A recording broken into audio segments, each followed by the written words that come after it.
All right, let's have the conversation. I am not sitting here and telling you that Curt Cignetti is a candidate. I'm not telling you he isn't, or that it's been reported. The name popped into my head, especially considering what he just did over the weekend. Do you understand how revolutionary of a figure Curt Cignetti is in college football?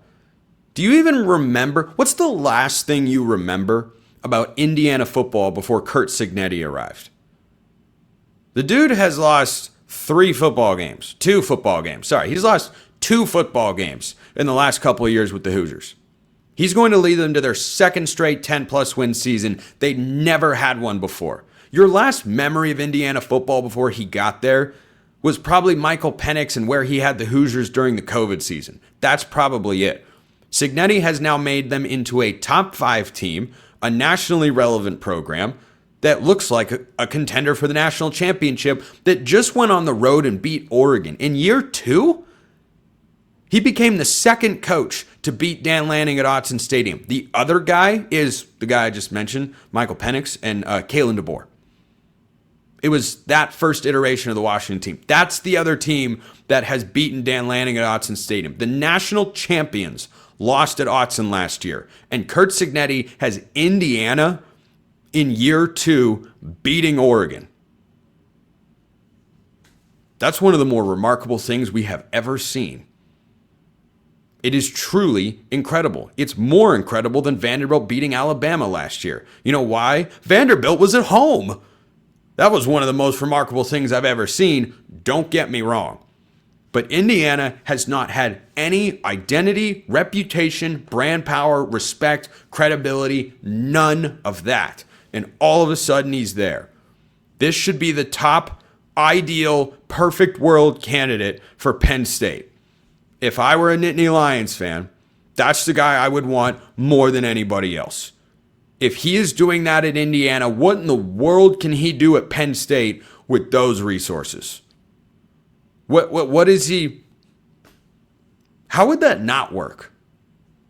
That's what I'd be curious to. What would it look like? What would have to happen for that to not work? The transfer portal still exists. It's a one-time window in January, but it's still there. We don't have serious limits on how many times kids can transfer, so he could take a lot of his players from Indiana. Look, if you're Curt Cignetti, are you happy where you're at? Probably. He's kind of grizzly. I don't know what the right word is there. You know what I'm talking. He's kind of that tough. He's kind of grumpy, grouchy. But he's got to like where he's at right now. He's got one of the 3 best teams in college football. My top 25 is going to come out on Monday. Indiana's going to be inside the top 3, folks. Top 3 right now in this moment. You would rather be at Indiana than Penn State. Over the next 10 years, I don't know that that's true. Which program has demonstrated a higher recruiting potential? The answer is Penn State. Doesn't mean Indiana can't be good, but about the only thing left to wonder about Curt Cignetti is how high is he going to be able to take Indiana's high school recruiting. We've seen what he does in the transfer portal, and that's been nothing short of remarkable and darn near flawless, it seems. But in the long run, probably don't want to bank on the portal like that every single year. That's the biggest difference to me between going to Penn State and being at Indiana. So if I were Curt Cignetti and Penn State called me and said, do you want to be the next head coach of the Penn State Nittany Lions? I would say yes. That doesn't mean that Indiana is a bad place to be. It certainly is not. But in the world of the transfer portal, you don't have to wait. He didn't have to wait to succeed at Indiana. Like, where can't this... Google him, guys, as he once told us to do. Fair enough. All he does is win. That's all he's ever done. And he's doing... That was the reputation for Kalen DeBoer as well. And lo and behold, he is winning games at Alabama. Talked about that on the last episode of this show. You can go check that out if you want my thoughts on the Crimson Tide.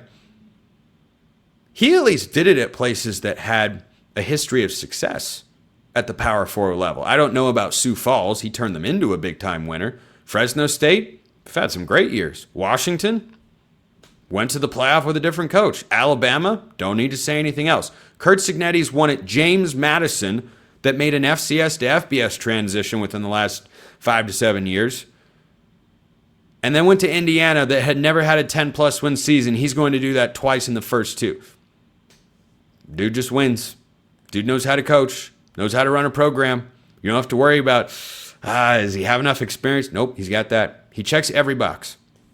He checks every box for Penn State. And for Curt Cignetti, if you were looking for a job, yeah, your recruiting base is stronger, I think, over with the Nittany Lions from a brand standpoint and the proximity to talent. So yeah, I would take the Penn State job. That doesn't mean that Curt Cignetti will. Because with what he has built in just 2 years at Indiana, if he wants to stay there, no reason he can't be a perennial top 10 team. No reason. No reason. This is not me taking a shot at Indiana and saying they can't be a great program. They're not as good. No, this is just me saying at this point in time, Penn State is a better job than Indiana. It is. Curt Cignetti has completely revitalized the image of that particular job, but Penn State is still a better overall college football job. Now, here's the biggest obstacle. And Hoosier fans, you probably want to listen to this part. Curt Cignetti's buyout, not going to be cheap. Penn State is going to pay somewhere in the neighborhood of $50 million. With the buy, remember, Indiana extended Cignetti because they wanted to lock him down. They knew what they had. They were smart to do so. The Nittany Lions would be committing. I don't know that there's an exact number out there, but because there's been fluctuations on this and that. Bottom line, it's going to be over $100 million if they want to make that happen. Now, the importance of this hire, as I mentioned earlier, can't be overstated. Because Penn State could try to save some of their current recruits. But when you are going from a coach that had a high level of success, and James Franklin had a high level of success at Penn State, when you are going from that to your next coach, you better not make the Billy Napier hire. You better make the Mike Elko hire. Texas A&M put up a bunch of money to make Jimbo Fisher go away, to bring in Mike Elko. It's working very well. It had to. When you pay that much money to make a coach go away